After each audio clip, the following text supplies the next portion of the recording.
City of Monticello, June 2nd, 2026, Jefferson County Court of Annex, come to order. Invocation, I'll call to give it, invocation. Let us bow our heads. Heavenly Father, we come before your presence this evening, thanking you for all your wonderful goodness.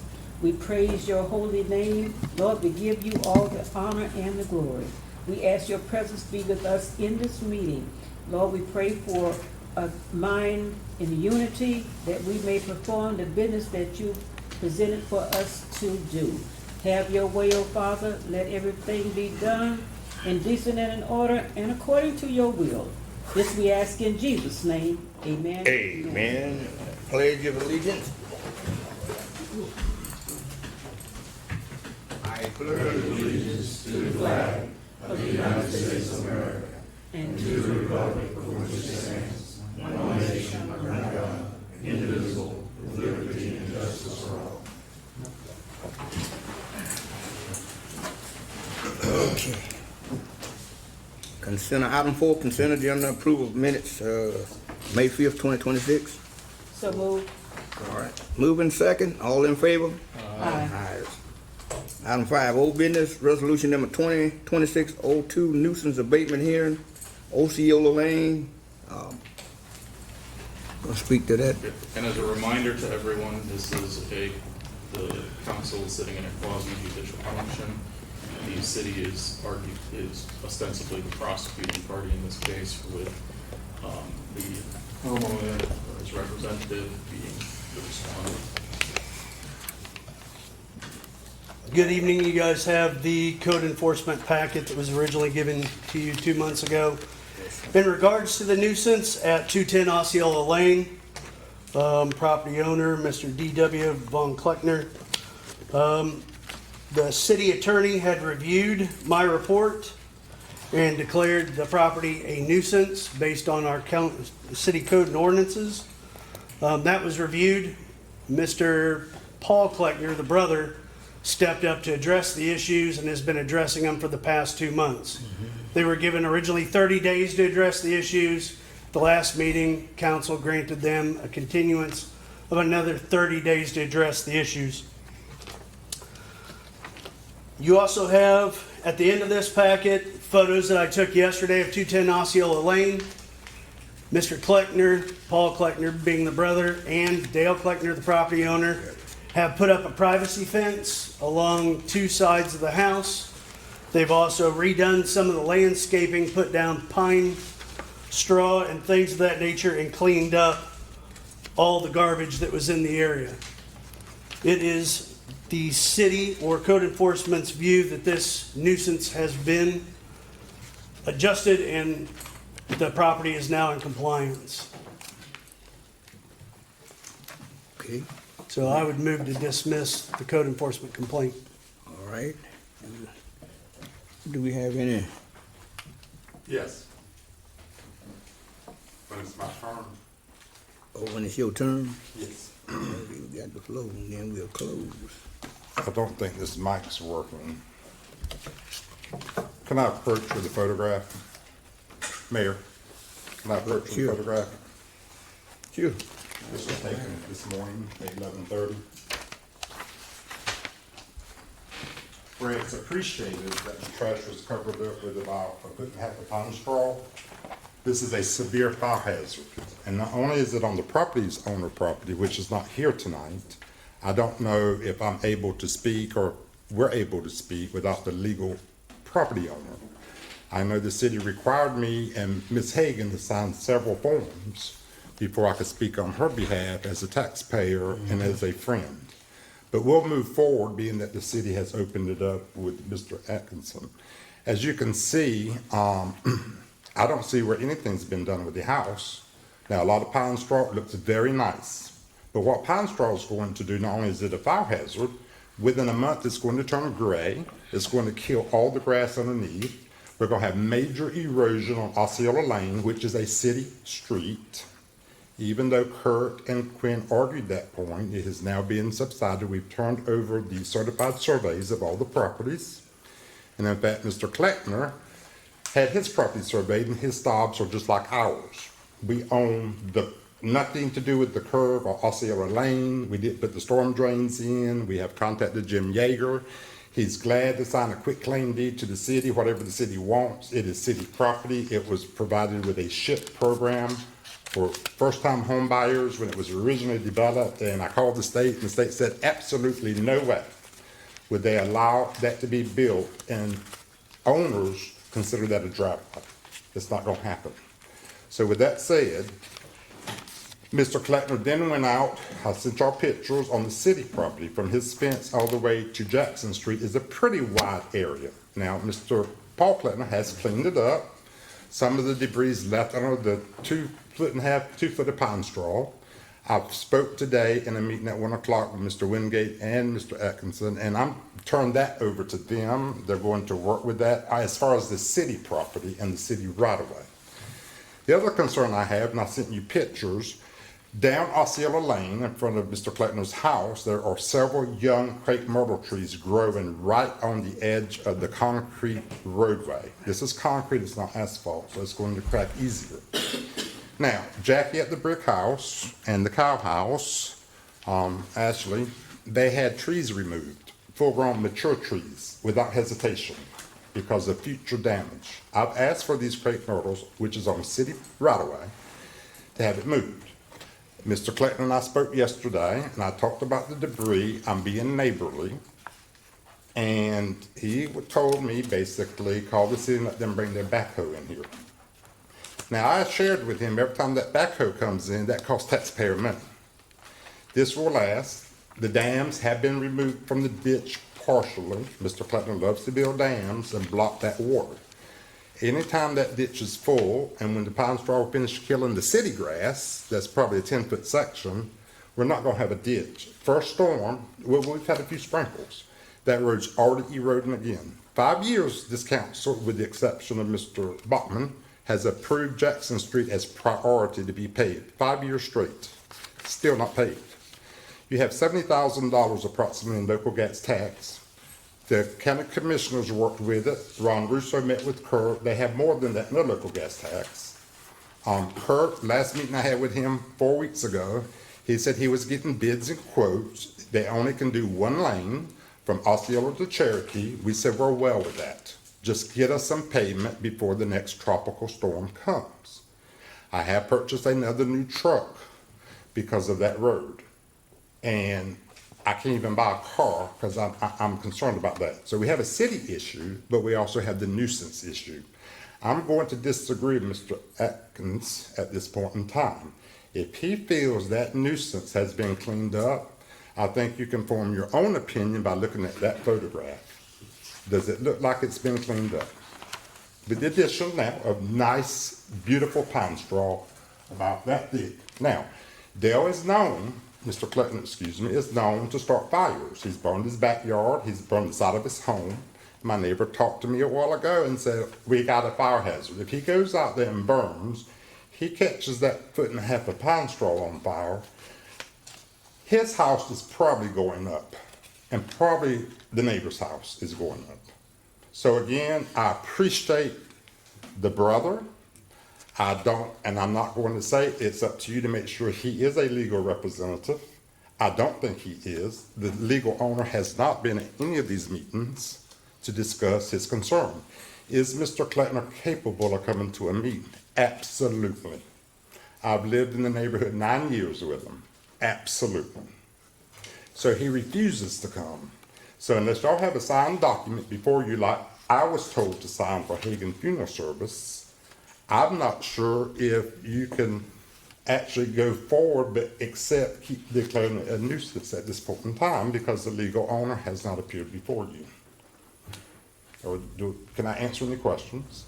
Again, we're being neighborly. We've been neighborly for 9 years. I've worked with his mother, stepmother, Miss Judy Kleckner, a couple of times.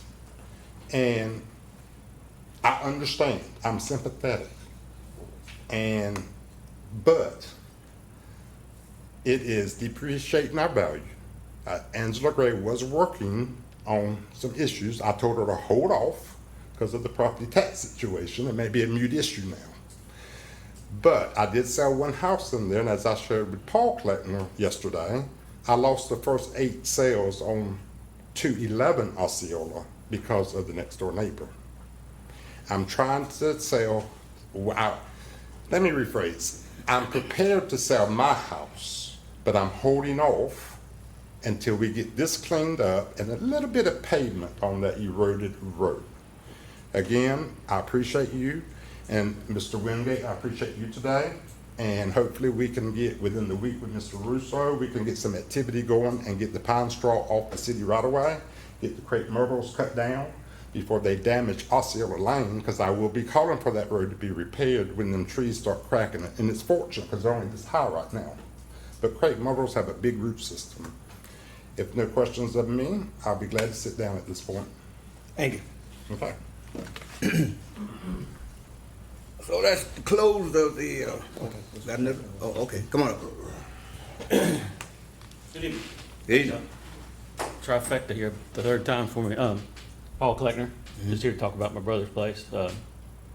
I'd be happy to move pine straw if it's on city right away. I've been a landscaper for 25 years, own my own business, myself, 2 full-time employees, do tons of commercial work, do tons of pine straw beds. If it's a fire hazard, I'm gonna have to go talk to a lot of people, a lot of millionaires that I work for, and say, hey, we're gonna take that pine straw back. So I really don't understand that, but you know, I've done a lot. I think it looks a lot better.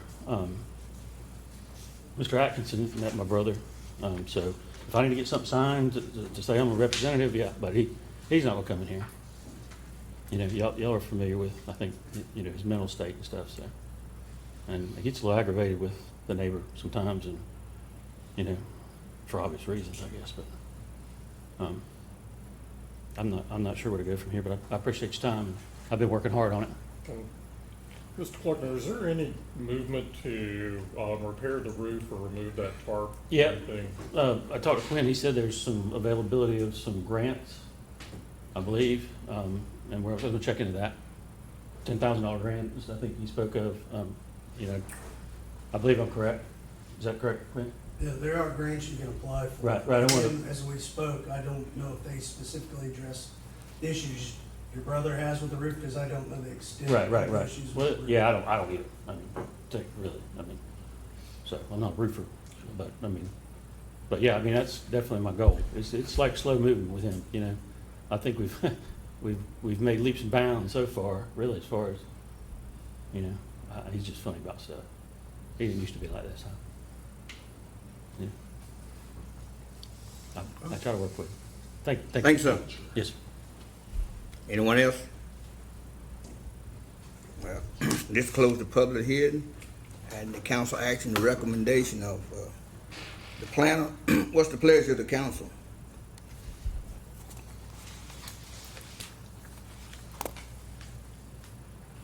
You recommended that it wasn't a nuisance, so what's the pleasure of the council? If it covers all the legal bases? Okay, so just to sort of reiterate here, when this was declared a nuisance, in our code, we don't have something that declares the tarp on the roof as a Yeah, I nuisance. understand, yeah. It was primarily about the trash and sort of the debris and other things that were left around the property that could be considered a nuisance here. According to the city, which is prosecuting this has been abated in the minds of the city. And sitting here as sort of judge here, it's kind of a strange position to be in, because from my understanding with what Quinn said, they're looking at dropping this, which means that there's nothing to adjudicate at this point in time.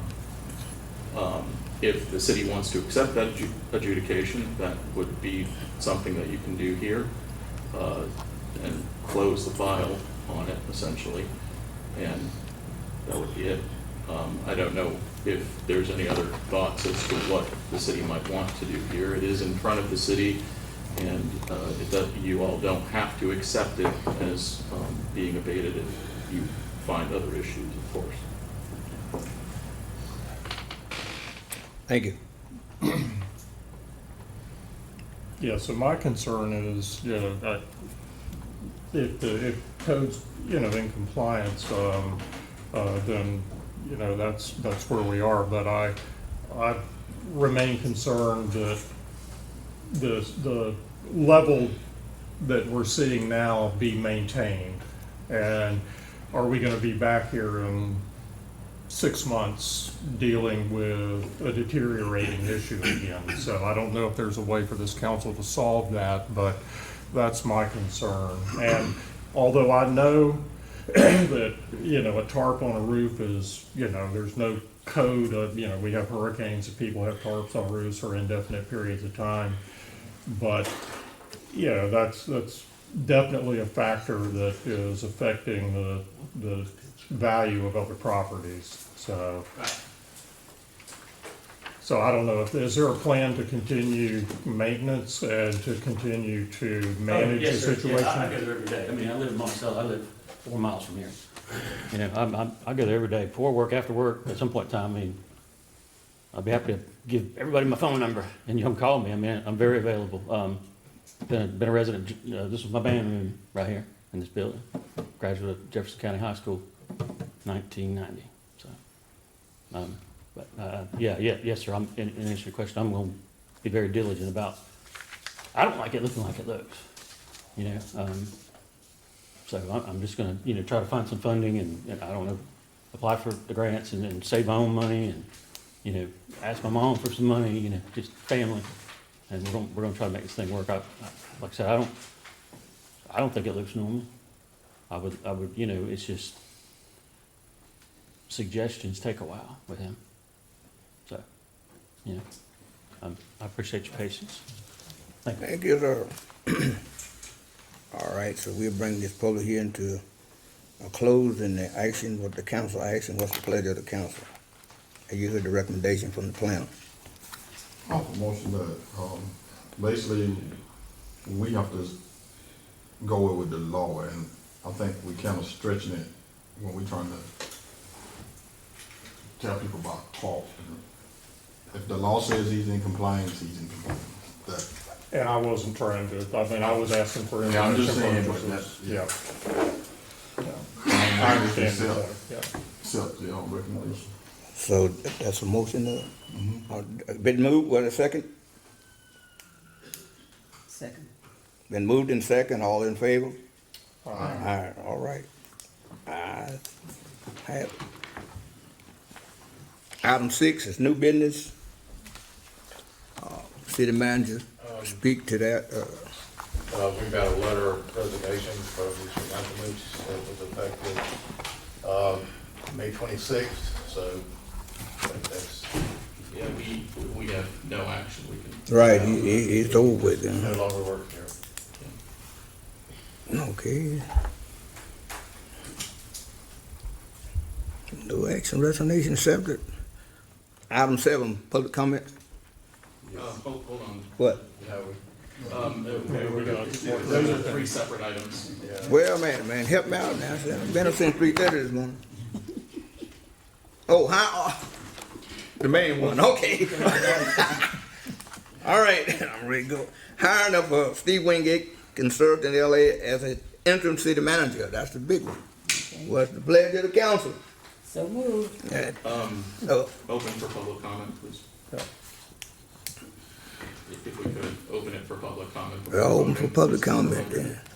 What was the topic? Hiring Hiring of- Steve Wingate as For the the interim consultant city manager. and as an interim city manager. Anyone wish to speak on that? I see none.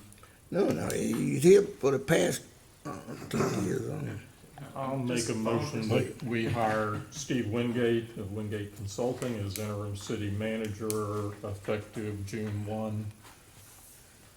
All righty. Did you second? My second, I thought she, Huh? I thought she had a motion first. Who had a motion? Oh, sorry. All right, Yep. all right, put it in my ear now. All right, so 3:30. All right, been moved in second. Second, Brian. All right, moved in second. All right, here we go.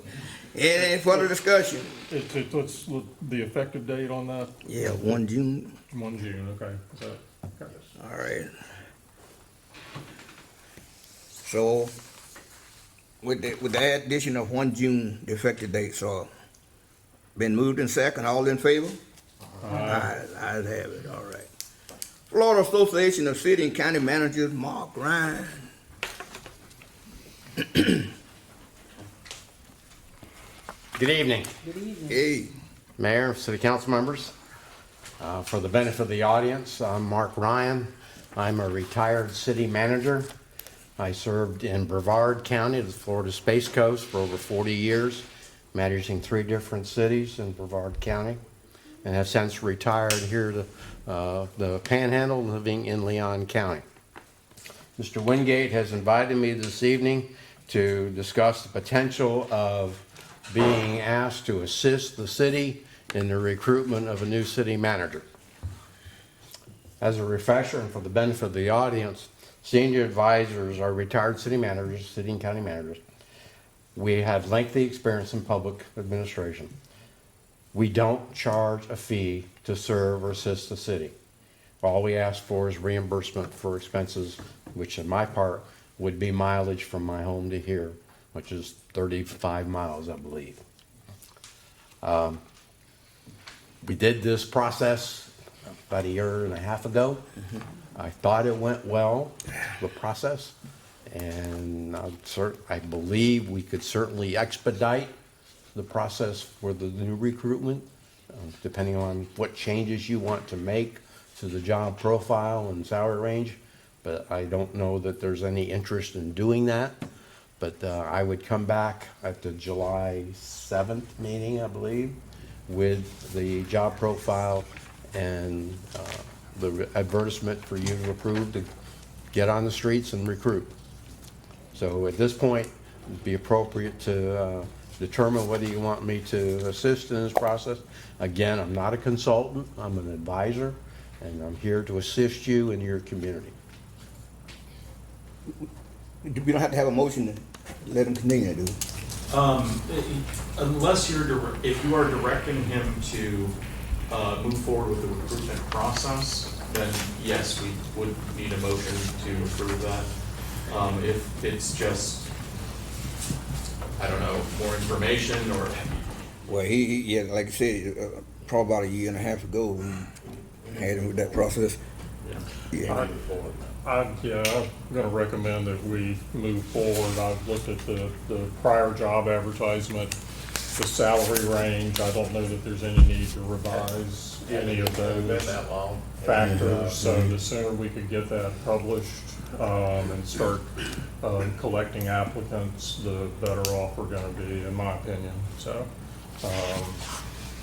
I'm gonna move that we ask Mr. Ryan to go ahead and initiate the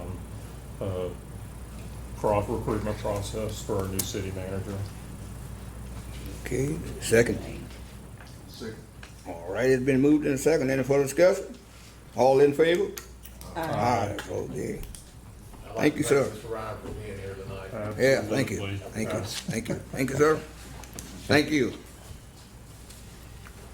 Item 7, public comments. Mr. Tolbert? Yes, I have a couple of items. The first one, briefly, Mayor, I'm going to send you a packet. I'm sorry, Clayton Tolbert, 231 Osceola Lane. I'm going to send you a packet that has to do with animal control. We're paying the city, we're paying the county, so forth, that we've discussed even with Matt McNeil last year. I pay more county taxes in the city than I pay city taxes. Anyway, statute's very clear. It says area, which is a county, city, village, that doesn't have an animal control authority. It says the sheriff shall take that responsibility. It got brought up because during the property tax discussion on Friday with Allison Tant and the other representatives, it was stated that animal control would lose their budget unless it's under public safety. Recently, we got Levy County under the sheriff's office. As you know, Madison County is under the sheriff's office. It will save the city of Monticello. It will save Jefferson County. He has an $8+ million budget. He can certainly fit that in there. Statute's very clear. If you don't mind, I'll share that. And it's 761.11. You'll be receiving the packet along with the commissioners. And let me add with that note, if the county commissioners, we need 3 or 5 votes to put that to the sheriff's office, which statute says it shall be. If that doesn't occur, the city can still do it. You may have to have a bit of a charter, but I think that can be overrode until it's deleted off the municipality. Nowhere does it say a city police department has anything to do with animal control. So if we follow Florida statute, we put it on the sheriff's office, everything's handled. And he will assume that duty according to Florida statute. Now, if the county decides to keep their authority, the city can still abate theirs, which means the sheriff would have to respond to the city limits to take care of any animal control issue. You'll be receiving that packet. Okay? Just keep in mind, if we are looking at that, we do need to remove the authority of the city to have animal control enforcement, which would involve changes to the code. Can you repeat it? I didn't hear. Yes. I didn't hear. There may be a button right there. I don't think the mics are working right now, but if they're not, what we need to do if we are considering doing this would be to amend the code to remove our authority to do animal control enforcement. By the charter, correct? It's the code. not It's just the charter. code, Yeah. which is a I simple don't believe process. it's the charter. I have to look at it specifically. I haven't. I don't think so either. Specific thing, Yeah, but the charter, I don't charter. believe has any specific animal control authority in it. The code would, Yeah. in order for us to be doing what we're doing with that, and I've already used it several times, so I know it's at least partially there. And with the code, interesting enough, the statute gives government the authority to continue writing ordinances and code, both county and city, for animal control for the sheriff's offices to follow. That's the interesting point. You still have the authority to write the policy, but the sheriff's office has to assume responsibility as a shall. Saves us money. More and more counties have went to that, Levy being the last one just last month. Okay? The second one, I need to correct the record. As you know, I helped and presented before the council and before the Monticello Planning Agency in reference to Hagen Funeral Service. I appreciate all the votes and the support of that. I need to correct the record, and unfortunately, Council Lady Katrina Richardson is not here once again. In her absence, I'm going to go ahead and put it on record. I am going to ask, and I'll do it via email to everyone, that she consider resigning from the city council. There's a couple of reasons I'm going to put in the packet when y'all receive that. But interesting enough, she quoted one of her reasons, even after I talked about liability, not as a threat, but to understand how civil rights attorneys work, contingency opposed to his firm. Now, Mr. Bachman heard Mr. Mitchell hearing very clear. He laughed in the Monticello Planning Agency and said, y'all are insured, talking to the Monticello Planning Agency. You are. Were you speaking about me laughing? No. Oh. Your attorney. No. And told Tammy Lester, you are insured. Yeah, we're paying $175,000 a year for that liability policy. After I presented the same presentation a month later to the council, Councilwoman Richardson quoted exactly what Tammy Lester, the chair of the MPA, said. The crosswalks. Katrina forgot one part, Councilwoman Richardson, she said there's no crosswalk at Hagen Funeral Service. Let me present these two and you can pass it. There's not one crosswalk, there's actually two crosswalks. These crosswalks are closer to Hagen's proposed site than the Porch Restaurant has a crosswalk. There's several businesses that are further away from their crosswalk. I did correct Florida Department of Transportation because in their language, when the city tried to get them to say she couldn't use that parking spot, FDOT did not go with Mr. Atkins and Kurt Mackiewicz. They said she can, as long as she uses the north crosswalk. That was an error. She needs to use the south crosswalk. That's the one closest to her proposed site. So with that said, and unfortunately Councilwoman Richardson is not here, I do not like speaking when the people are not present. So I'm going to finish a packet we're working on, just like animal control. We will present that to you as mayor, her as assistant mayor, and I'm asking for her to consider resigning.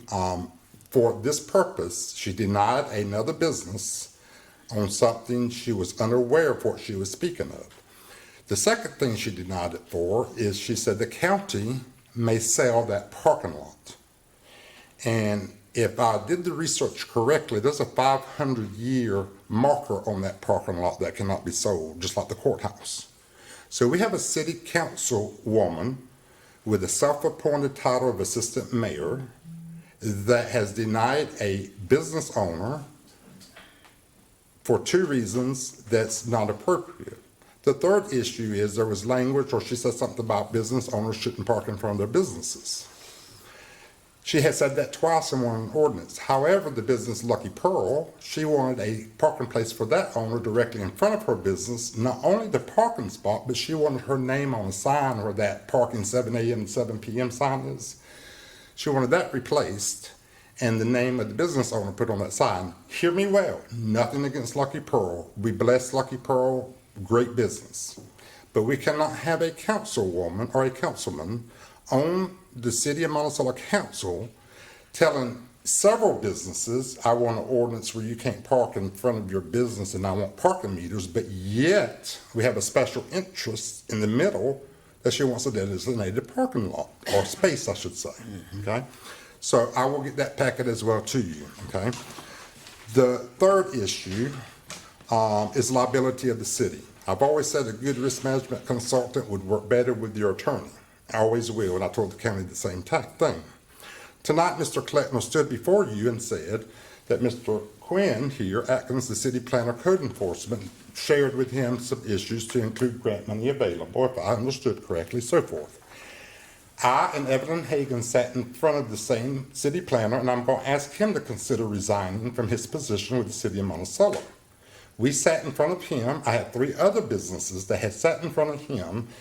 Him and Kurt's typical remark to all of us has been, we cannot tell you, we cannot advise you, we cannot even make a reference to anything. That's not our job. But now we have someone else he's out working with the VA to get grant money, and I appreciate that. That's what you should do. We're a small town, don't get me wrong, but we have to be equal. We have to be equal. It's equal treatment.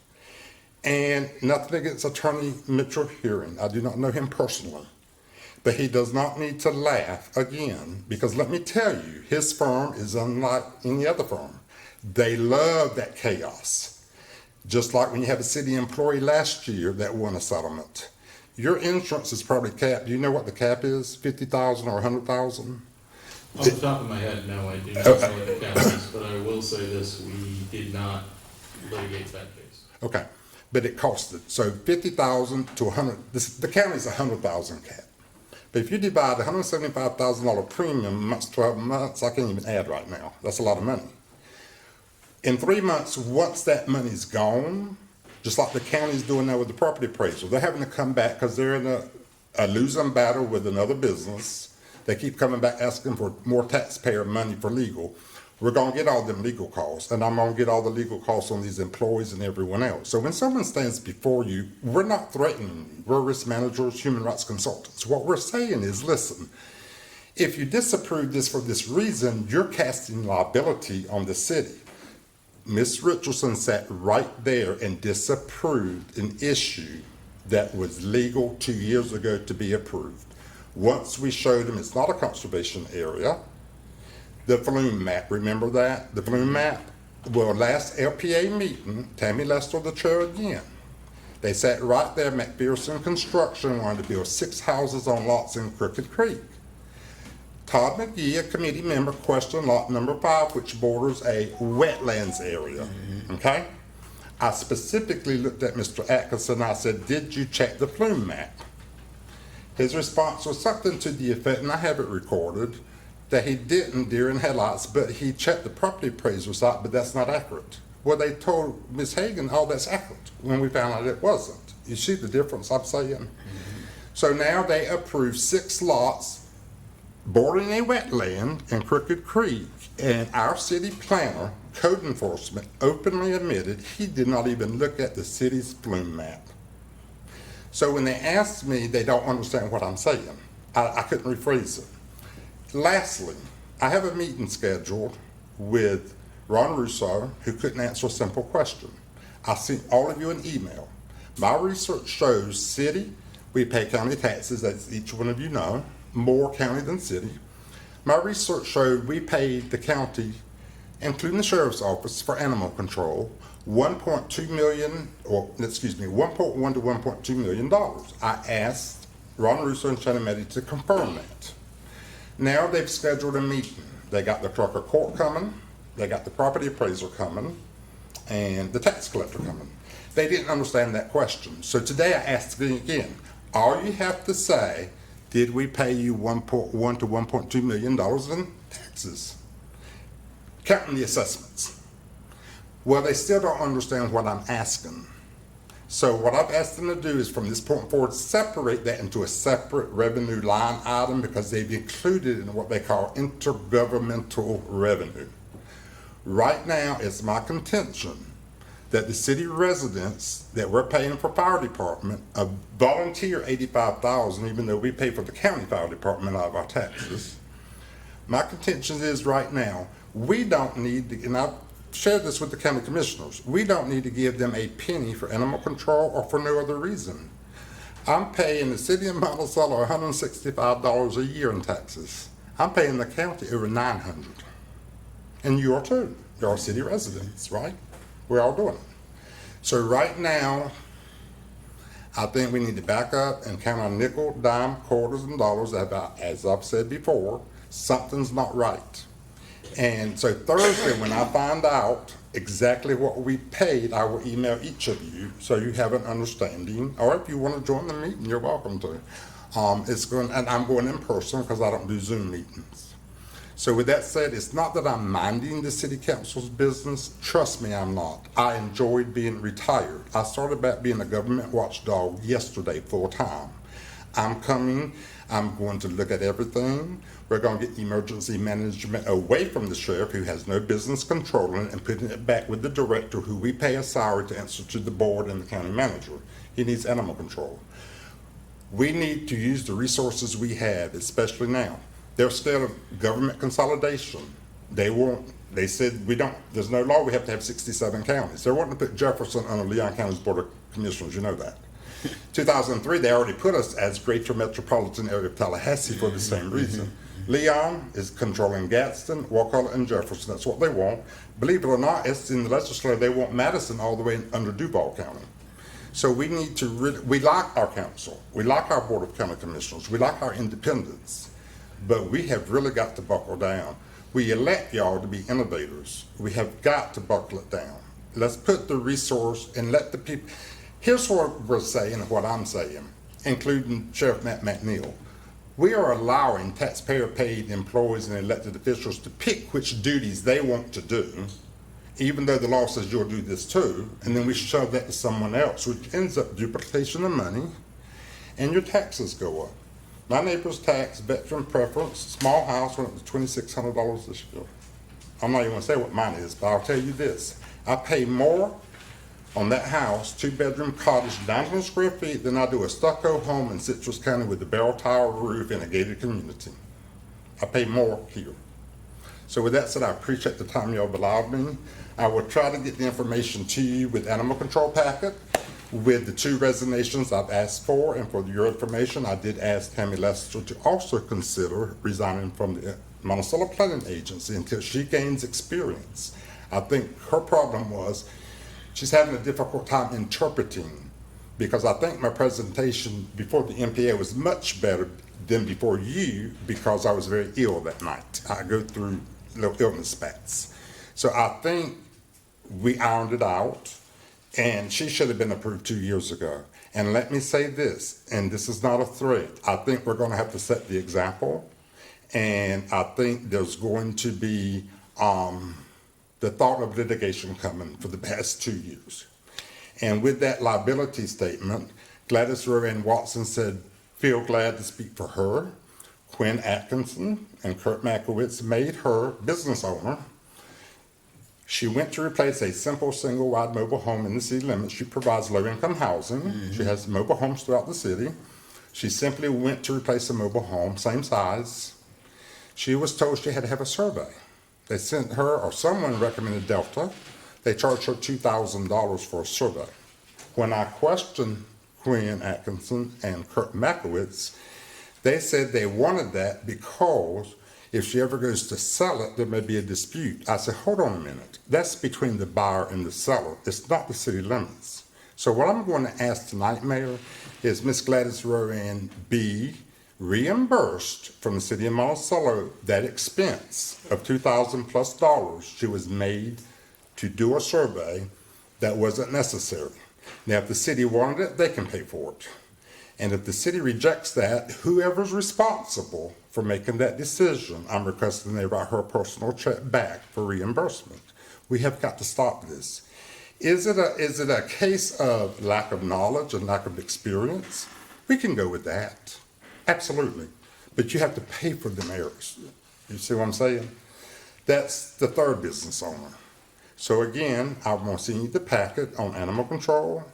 I'm going to send you a packet on liability. I'm going to send you the packet on the 3 resignations I've asked to consider, because there's more coming impacting the Monticello Planning Agency on how they've done people, not only businesses, but private residents. And I go back to this. Your personal preference is one thing, but like y'all just stood here and looked at that picture that's in my neighborhood, knowing good and well that's a nuisance. Knowing good and well, looking at that picture, you know. So, like I said, I appreciate you, Mayor Jones. I appreciate your kindness.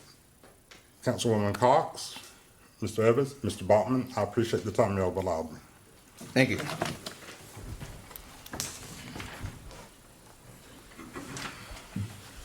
Thank you, Mr. Mayor. I filled out a speaker card and put it in the box over there. I'm not familiar with this, but I just want to take 3 minutes to address the committee, City Council. With our nation's 250th, my name is Bill Snyder, Hiawatha Farms Road. With our nation's 250th birthday being celebrated soon, a popular video series on our Constitution is being offered beginning on Independence Day, Saturday, July 4th. The location is Providence Church, next to Tupelo's across from the Opera House. The video series is called Constitution Alive, and it was filmed in Independence Hall in Philadelphia. 12 video lessons will run on Saturday mornings from 9 to 10:30 a.m., July 4th through September 26th. All elected officials and all candidates running for elected office are invited to come and share their thoughts on our 250th birthday and our founding documents. It's free and everyone is invited to attend one or all 12 video lessons. It's called Constitution Alive. It is 12 video lessons. It will be Saturday mornings, 9 to 10:30 a.m. It begins July 4th, runs through September 26th. At Providence Church across from the Opera House. Please help spread the word. Thank you. Thank you. I'd like to give you this flyer, Mr. Mayor. Help spread the word. Thank you. All right, are there any other? That's it? All right, here we go. That's the end of public comments. Over here. Ordinance number, that's item 8, ordinance number 2020-608, first reading, police pension fund. Okay, yeah. An ordinance number 2026-08, first reading, police pension fund. An ordinance of the city of Monticello, Florida, establishes a local law pension plan for police officers to be known as the City of Monticello Municipal Police Officer Retirement Trust Fund, replacing the current provision of Section 2-54 in its entirety, with Sections 2-54.1 through 2-54.0.30, providing for definition, providing for membership, providing for a board of trustees, providing for financial and fund management, providing for contribution. Thank you, sir. That's just a first reading there. Next is change order number 3 for Montivilla septic to sewer.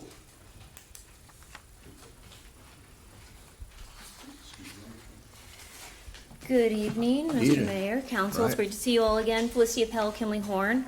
So I'm here to discuss change order 3 for the Montivilla septic to sewer project. So as you know, that project is mostly completed. They've been connecting all the homes up to the sewer system, repaving the roads, things like that. The last step that they have is modifying the manhole at the intersection of Hickory Street and US 90. So currently the flow runs down US 90, heads toward the courthouse. But during the design of the project, it was requested by the city staff at the time, the utility members, to redirect the flow to head north up Hickory to alleviate some of the stress on the downstream on US 90. So before the contractor went out and did that work, it was made aware to the contractor and to me that there were some issues with the gravity sewer between that manhole there on Hickory Street and the next manhole north on Hickory Street. So the contractor TV'd that pipe, and we found that there's quite a large sag and misalignment in that pipe. And so we looked at a couple different ways to repair it, if we could just line it without having to tear up the road and things like that. Unfortunately, the sag was too great to be able to, line the pipe or do pipe bursting or anything like that. And so the solution to fix that pipe would be to tear up the road, replace the gravity sewer with new PVC pipe, it's old clay pipe right now. And so that is the change order that's in your packet. So let me just run through some numbers for you real quick. And I did provide these numbers in writing to the interim city manager, so they're available if you need them. The current contractor's contract is for $1,402,185.75. The change order for replacing the gravity sewer between those two manholes and repairing the road, which includes fully repaving that road, not just a patch, and that's just between the two manholes, not the whole road, for clarification, is $96,367.50, which would bring their total contract amount to $1,498,553.25. The amount allocated in your grant for construction is $1,453,000 even. So that would mean that there would be a portion that the grant does not cover. That would make the city responsible for $45,553.25. In addition to this cost, the contractor is requesting a little bit of additional time to do this work because they'll have to order materials. And so the work would be completed by August 15th with a final closeout and final payment by August 30th. I'd be happy to answer any questions. Okay. I have reviewed the tape on this line. It's in terrible condition. We need to do something about this as soon as possible before it turns into a major problem. Yeah. I reviewed the tape very well. We have the money to take care of this. I've been getting all the information together, and out of one account that we would take this out of, that would still leave us over $400,000 in that account. And it Okay. really needs to be done. To be clear, is that out of the, I can't remember the name of it specifically, but the sewer specific fund? Yes. Okay. Yes. I got the copy. A question, you said that they would be redirected to run north. Once again, where you gonna go to Madison Street with the connect, or just gonna? So right now, there's like a T in Yeah. the manhole like this. Right now, the flow goes this way. And so our plan is to make it go this way, so there's less flow going downstream to alleviate stress on those lift stations. And I cannot remember the name of the lift station north of it, but based on conversations with city utility workers, that is much more desirable. This is the lift station right at the bottom On of the bill. Hickory, yeah, on Hickory, yeah. Yeah. This project really needs to happen. Okay. Okay. I'll make a motion, we accept change order number 3 for Montivilla septic to sewer. Any second? Second. Been moved in second. Any further discussion? All in favor? Aye. All right. Thank you very much. Mayor, will you entertain a question from a citizen I have that cannot be here? It's just one question. Clayton Tolbert, 231 Osceola Lane. The question is, Councilwoman Richardson is absent. Is this a scheduled absence or just an emergency absence? Have a flight delay. Flight delay? Yeah, she let me know today that her flight. Traveling? She's traveling. Okay, thank you. Thank you.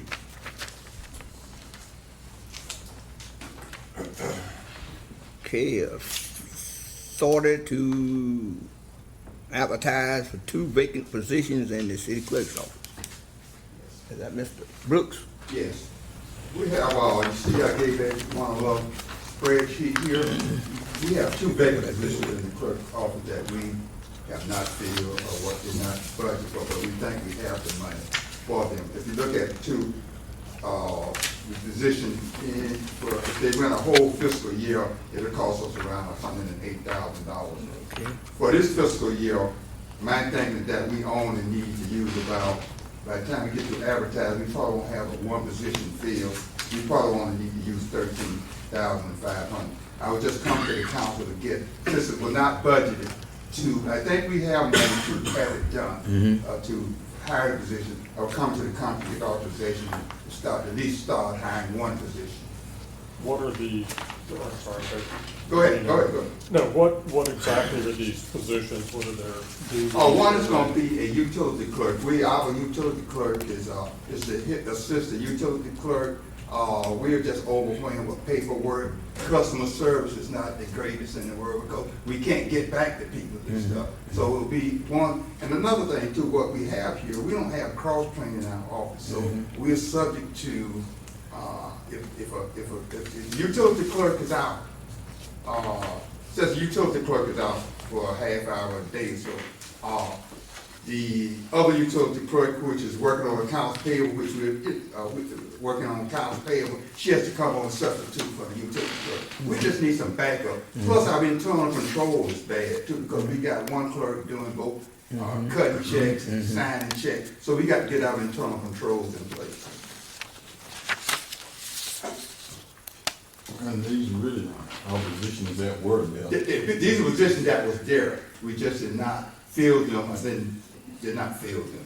They were already there in our org chart.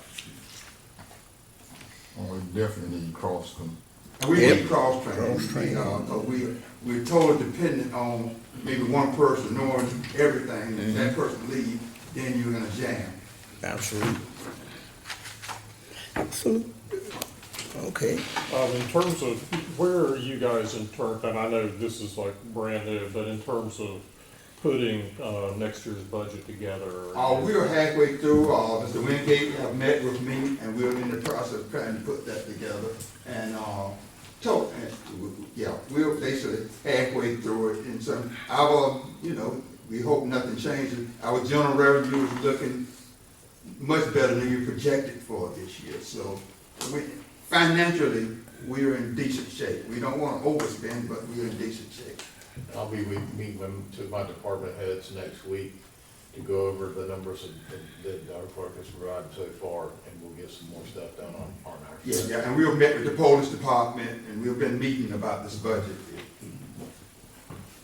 Sounds like a winner to me. Well, I'll tell you, just my only hesitation here is just knowing the headwinds that could be coming with property tax reform and adding positions at a point in time where we could be facing, some revenue shortfalls. So that's I'm just throwing that out there as a potential, hesitation. The positions, a technical position was always there. We just didn't budget. We just have not used them in the past. And we have some issues with internal controls that I looked at an audit looked at the AG came down to Greenville, and they came up with about 30 fines on Greenville. I see 15 fines in the city of Monticello. Work it out. We don't hurry and do something. Work it out. Mayor, will you take a public comment on Mr. Brooks's presentation for position? Public comment? Man. Clayton Tolbert, 231 Osceola. As I shared with the county commissioners, I'm not sure, and I'm sure Mr. Hearing can answer. As I told the county, they have the option, and several counties are doing it, the local tax option to increase tax. Florida did a study. If they statewide raise the tax from 7 to 9.5, they're going to reap so much more money than property tax ever thought of. And the reason being, even the counties can do it, and the city I'm sure can do it, a local option tax. Don't quote me for municipalities, but I'm almost certain. The reason being, even if like Panama City Beach, Bay County, Panama City, they all have local option taxes for different reasons to include clean spring break. But my point is, property tax is eliminated. Councilmember Bachman brought up a good point. It's going to impact your revenue. But if you even do a 1% or 2%, the thing about sales tax, everybody pays sales tax, 100% of the people. Right now in Jefferson County, less than 50% of the people are paying homeowners tax. So homeowners tax, as I showed with county commissioners, is a discriminatory tax, like luxury tax. That's a discriminatory tax. Where sales tax is universal, it's balanced, everybody must pay it. So even if Monticello loses its tax base on the primary residence, which is ad valorem, even at 1%, you'll probably make more money coming in. That way you won't have to sacrifice your services. Thank you. Or personnel, that was my point. No problem, thank you. And for the rest of the year, I'm figuring we only might spend about $15,000 for the rest of the year on salary. And then we can always look at it in our budgeting process and move money around if need be. We're down several positions in the public works department too right now, and I'm gonna be looking to fill those positions. They need to be filled. We have 3 people down in the public works department.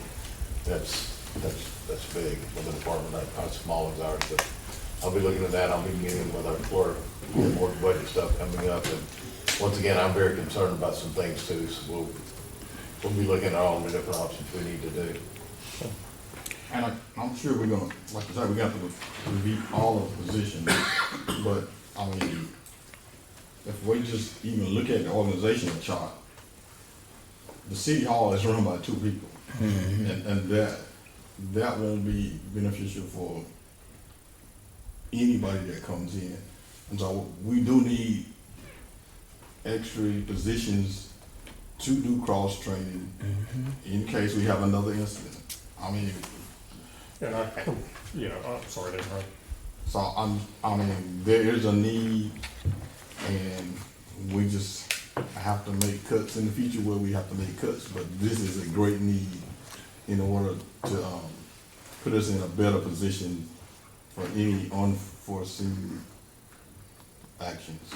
And I'm also looking at automation too. You know, we got computers that, you know, are not connected to each other.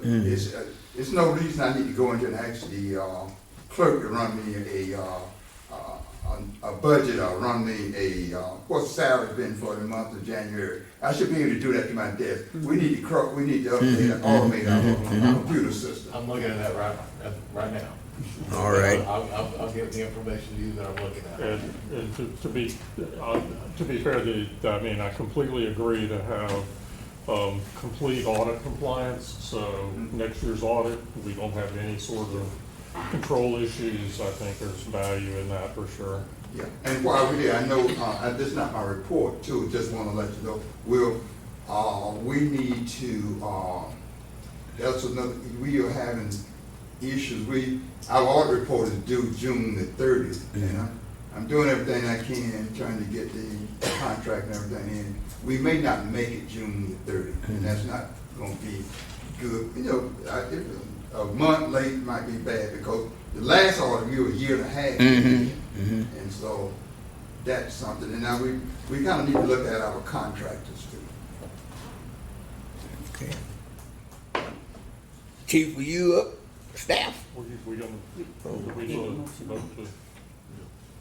Well, I'm just inviting him in with the motion also. He might need some more officers. We'll discuss it. Oh, okay, well, put the motion out on the floor. Okay. Is it open for a public comment? Well, go ahead before we So vote the there, question Captain. I had was, these were already, the 2 positions were already there, we're asking you to fill them? Or these, we're creating 2 positions? No, we're not creating 2 positions. they're- All charts noted those 2 positions. We went back and started, Kirk and I went through there and we found that there were 2 positions there. And for this year. There was 2 more positions? No, there was 2 positions already that we did not fill. Okay. Okay. Okay, that's it? All right, need the motion? Offer motion that we, accept the recommendation coming from the city clerk to authorize the advertise for the 2 vacant positions in the clerk office. Second. Been moved in second. Any further discussion? All in favor? Aye. All right, thank you. Now, let me get this thing out of my face. All right, here we go. Item 9, reports from committees and departments. Attorney, you have any? Yeah, I only have one thing. The charter amendments, we had specific advertising requirements with everything that's occurred over the past 2 weeks. We were not able to meet those. Those will be added towards June's agenda for the second reading for the ones that are moving forward. That's pretty much our deadline in order to make sure that these can make it onto the ballot in the fall. Yeah, So- yeah, we have to do that. Talk to the, Yeah. to the supervisory election, we have to get it done then. Also, we'll just go ahead and advertise for the second reading on the pension fund thing too. So we'll try to get those 3 advertisements out there so next time we can approve those. I just wanted that to be clear to the council members so that we can move forward with all of that. All righty.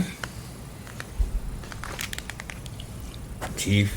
Everything's in my executive summary. Yes, sir. A few things here. I've actually been back, as y'all know, I've been working for the last 2 weeks.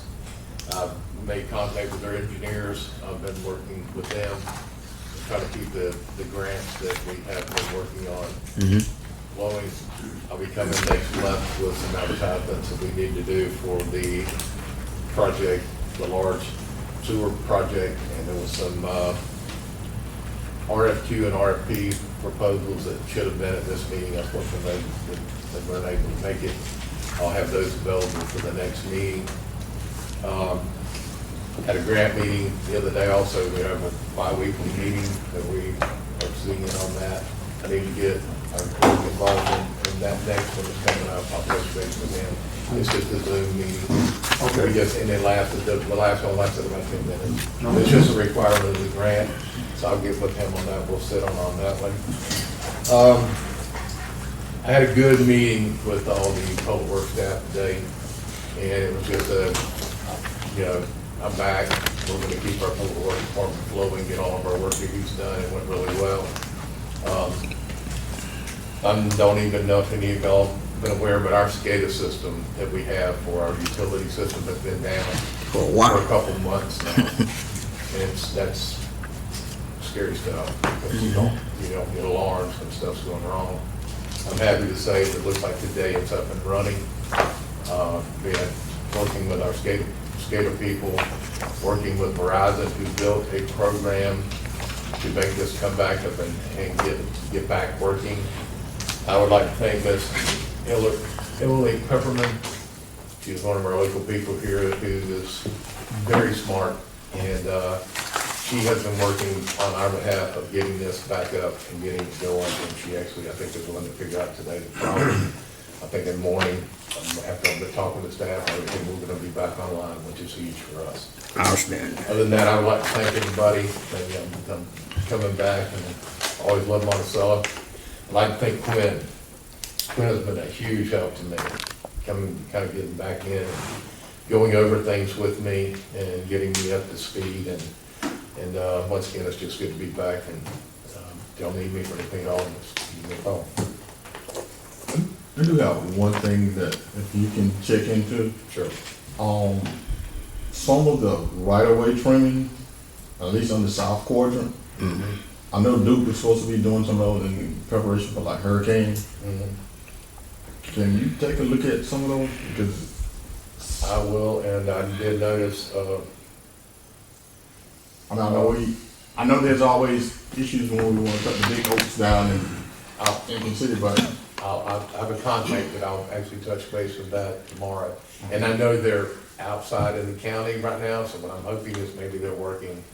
well, a while back they sent out that they was going to be in the area, but then when you look at the conditions of some of those power lines, they're very close. Once again, I'll make contact with, I have a good contact person with him that's very high for Duke.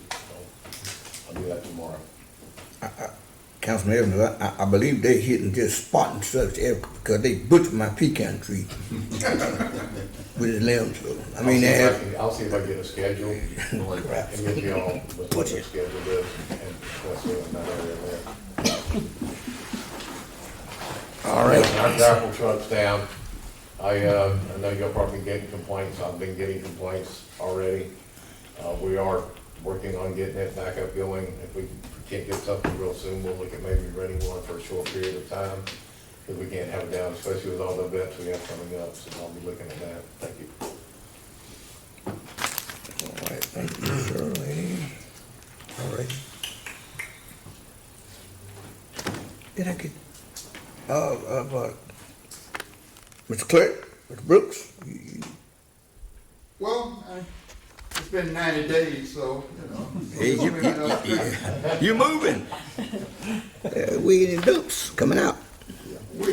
well, one of the things and I know sometimes with citizens, but I like to give good public service, and I fail on some things. Supposed to call somebody back and don't call them back, but that's one of the things about trying to get this position, that I can provide customer service. And like I said, if it's not needed, we won't get it, but try to get one and see what happens. You know what I'm saying? We hope to appease, all righty. Item 10, Councilman Evans, Councilman Bachman. Well, I'll just thank Mr. Wingate for stepping back in, for effort and the consideration to come back in, and city staff, city hall staff, and public works staff, just appreciate them, their efforts in keeping things going. All right, I'm gonna pass on that. Along with you got anything? I got you. No, yeah, Yeah, go ahead. All right. I too am thankful for Mr. Wingate coming back and pitching in for us. Also, special thanks goes out to Mr. Brooks. He stepped in without complaining, and he came in with his boots on. And we want to let you know that we really, really appreciate you to the highest. So if anything we need to do, just holler. Okay, now, we've been still looking at our communities and our conditions, and I think I made a ask about abandoned houses. Mr. Atkinson, have you had a chance to look at any or send out? We have addressed several of the abandoned houses. There are also a few of them that are owned by the county, so that is before the county to review. The county owns some properties within the city limits that do have abandoned houses, so that has been addressed, and it's in front of them to try to make some kind of adjustments to it. There are several other abandoned properties that I've had letters out to. The issue that I've found with this is when you send out certified letters, a lot of these people don't live here anymore. They don't pick them up, so the process isn't fast moving. You send out the letter, wait for a response, the letter is returned, you send a second response, and then Mr. Herring does have a couple nuisance abatements that are in front of him right now. Okay, what about the homeowners that don't live here? Who owns the property on record? All I can go by is what's on the property appraiser's website. So I send a certified letter to the property owner based on the property appraiser's website. But other than that, I have no other way of identifying who owns the property. Okay. Because that should be the person currently paying the taxes if the taxes are up to speed. Okay, with this weather, it definitely will be overgrown this time. Yes, ma'am. Well, I appreciate all your effort. It is just, I know it's a tremendous job, but we gotta tackle it piece by piece. And I appreciate you. Yes, ma'am. Did you say overgrown? Yes. Like the picture I gave y'all? Okay, thank you for the record. No. Is that what you meant? Sorry, I shouldn't have spoke. I apologize. You got more? No, I'm finished. Thank you, sir. I have a heap, but I'm just gonna go with two.